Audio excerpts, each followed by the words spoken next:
అందరికీ నమస్కారం అండి. నా సాహితీమాలకు స్వాగతం.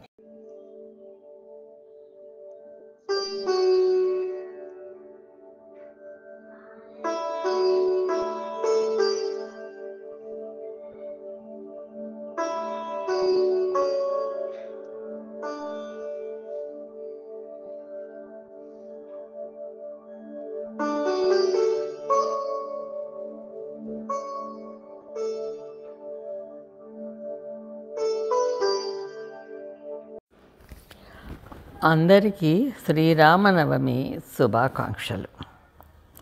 శ్రీరామ కటాక్ష సిద్ధిరస్తు. ఉగాది పర్వదినము నుంచి ఈరోజు వరకు హైదరాబాదులో మాకు దగ్గరలో ఉన్న రామాలయములను దర్శించుకోవాలని సంకల్పించుకున్నాను. బహుశా నేను గత కొద్ది నెలలుగా ఎంఎస్ రామారావు గారి సుందరకాండ ప్రతిరోజు వింటూ వారితో పాటు పఠిస్తున్నందువలన కాబోలు హనుమంతుల వారు నా మీద దయతో ఈ సత్సంకల్పం కలిగించి నిర్విఘ్నంగా పూర్తి చేయించారని అది నా అదృష్టంగా భావిస్తున్నాను. ఇంకొద్దిసేపటిలో అన్ని రామాలయాలలోనూ సీతారాముల కళ్యాణం ప్రారంభం కాబోతోంది. మా ఇంటి దగ్గర ఉన్న నేను రెగ్యులర్గా వెళ్ళి ప్రదక్షిణలు చేసి దర్శించుకుని ఆంజనేయ స్వామి దేవాలయంలో కూడా చాలా వైభవంగా కళ్యాణం, అన్నదానం జరుగుతుంది. ఆ వైభవమును వీలైనంత వరకు మన సాహితీమాలలో సాయంకాలం కానీ రేపు ఉదయం కానీ పోడ్కాస్ట్ చేస్తాను. ఈలోపు మింటు కాంపౌండ్ దగ్గర ఉన్న శ్రీ త్రిశక్తి హనుమాన్ దేవాలయంను దర్శించుకుందాం.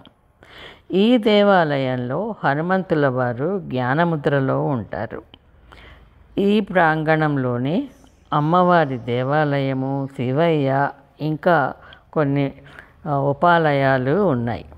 ఇంకో ముఖ్యమైనది ఏమిటంటే శనీశ్వరుల వారు కూడా ఉన్నారు.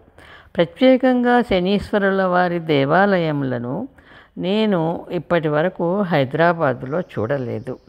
ఇక్కడ కాకుండా ఇంకా ఎక్కడైనా ఉందేమో నాకు తెలియదు. ఇక రండి దర్శించుకుందాం.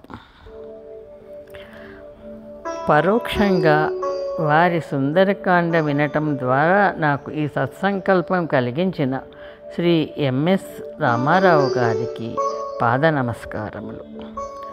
వారి మాటలలోనే మంగళ హారతి గొను హనుమంత, సీతారామ లక్ష్మణ సమేత, నా అంతరాత్మ నిలుమ అనంత, నీవే అంత శ్రీ హనుమంత.